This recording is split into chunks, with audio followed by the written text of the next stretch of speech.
Priroda, mogućnost odmora na jugu, ali i na sjeveru samo su neke od brojnih prednosti Crne Gore u turizmu kao privrednoj grani.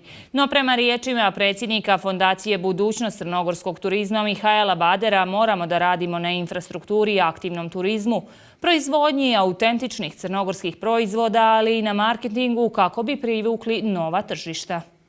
Potencijali koje treba iskoristiti. Tako u najkraćem crnogorski turizam komentariše Mihael Bader, Njemac koji 2 decenije živi u Crnoj Gori i koji aktivno promoviše Crnu Goru kao turističku destinaciju.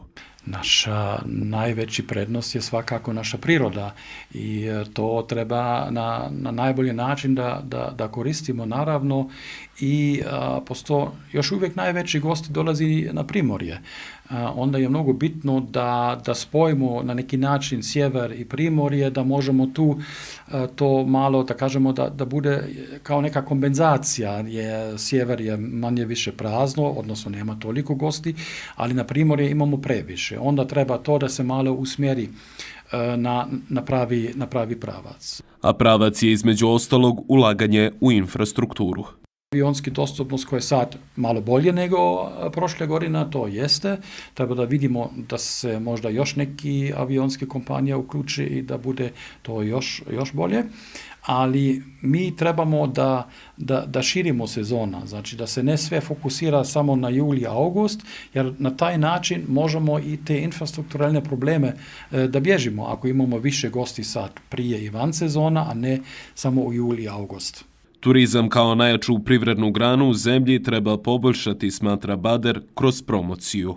Budžet što imamo za sajmovi, posebno u zapadnoj Evropi, odnosno u Njemačku, je toliko malo da nemamo financijski mogućnost da smo tu, da pokažemo ono što imamo, ajde da kažem tako. To treba da se razmotra, da budžet isto usmjerimo na taj pravac, da smo više prezentovanje u zapadne Evrope. To je mnogo bitno. Autentičnost, to je prema riječima Badera ono što žele gosti iz Evrope. Da nama treba autentični proizvode koji ima samo u Crnu Goru, znači, jer moramo ljudi da dajemo razlog zašto za Crnu Goru. Jer na kraj gost odluči, ne mi. Znači, mi ne smijemo da mislimo da gost dolazi ako mi im kažemo dođi kod nas. To nije tako. Znači, gost odluči i gost dosta dobro gleda šta ima tamo u ovom država, šta mogu tamo da radim, šta mogu tamo da gledam. Vlada je povukla amandmane koji su donosili strože mjere za strance, uvođenje minimalne vrijednosti nekretnine od 200.000 eura za dobijanje privremenog boravka i da strane firme moraju zaposliti najmanje 2 crnogorska državljana. Iako su mnogi bili zabrinuti, povlačenje tih amandmana je korak naprijed, dodaje Bader.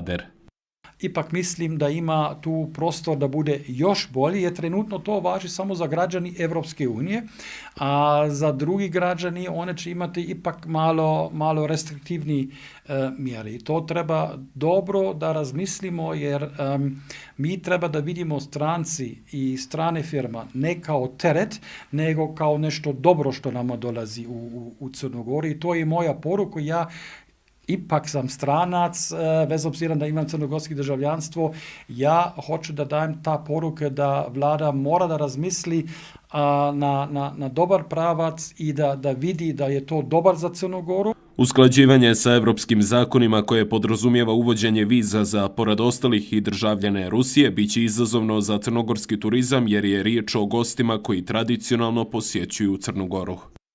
Imamo jedna vrlo interesantna situacija.